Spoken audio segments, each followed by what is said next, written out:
Hi.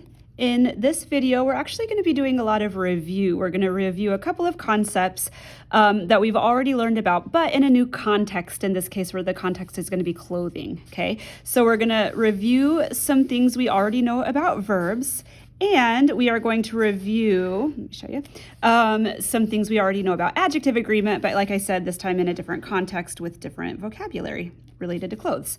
So the first thing we're going to review is the AR verbs, and specifically we're going to be looking at the verb llevar, which means to wear.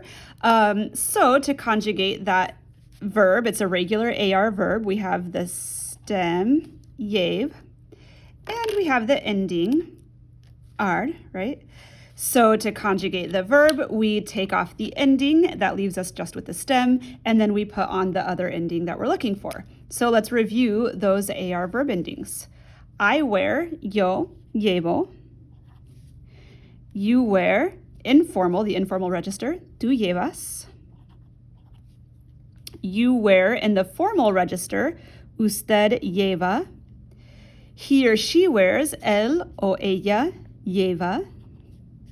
We wear, nosotros o nosotras llevamos. You guys, or y'all, the you plural, you all wear. In Spain, the vosotros form is lleváis. Or in Mexico, the ustedes form is llevan. And they wear, ellos o ellas llevan. And there's just our regular verb endings. We've learned these before, but it's always good to review. O, as, a, amos, ais, on, okay? So there's the verb llevar, which obviously is a verb we're going to use a lot for like clothing. And then the other verb we'll use a lot for clothing is the verb tener, okay? To have, and we have learned these forms before, so let's just review them. I have, yo tengo. You have in the informal register, tú tienes. You have in the formal registered, usted tiene. He or she has, él o ella tiene. We have, nosotros o nosotras tenemos. You guys have, or y'all have, in Spain in the vosotros form, tenéis, or in Mexico in the ustedes form, tienen. They have, ellos or ellas, if it's all girls, tienen. Okay, so there's a review of verbs, things we already know, but this time in the context of clothing. Now let's do the same thing with adjective agreement. So we've already learned this, but again, we're reviewing it now in the context of clothing. So let's look at adjectives that end in an O or an A. In this case, we're going to use rojo for red. Okay, so el vestido rojo, the red dress.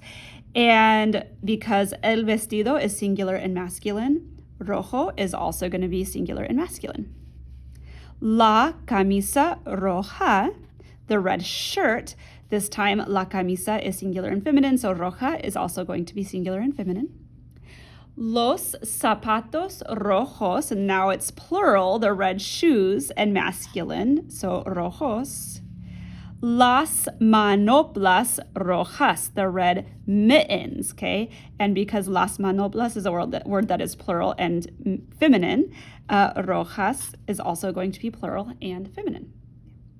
And let's look at an adjective that ends in E. For this one, we're going to do verde. So the green dress, el vestido verde, or the green shirt, la camisa verde. Again, the E stays the same for masculine and feminine. It doesn't change.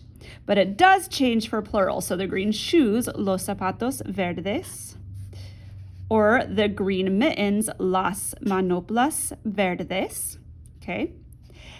And what about an adjective that ends in a consonant? Let's do azul. Azul. So the blue dress, and L is not a vowel, right? It's a consonant. So what do we do there? Well, we have el vestido azul, the blue dress. La camisa azul, the blue shirt, that stays the same. But to make it plural, los zapatos azules, the blue shoes, or las manoplas azules, the blue mittens. All right. Down here in the space in your Cornell notes, write a summary of what you just reviewed. Adios.